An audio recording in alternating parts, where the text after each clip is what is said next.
В региональной общественной приемной председателя партии «Единая Россия» Дмитрия Медведева в Магасе прошел прием граждан по вопросам образования.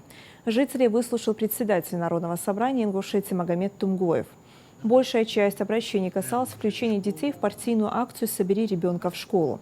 Среди заявителей были и участники СВО, интересующиеся льготами при поступлении детей в университет. Также на приеме граждан поднимали вопрос некорректности методики расчета заработной платы учителей в республике. Специалисты, в числе которых представители Миноборнауки, Ингушского госуниверситета и других организаций, провели консультации и предоставили рекомендации по всем вопросам. Сегодня решили вопросы членов семьи участников СВО. Это обращения были по поводу устройства ребенка в школу, а также по поводу участия в акции «Собери ребенка в школу».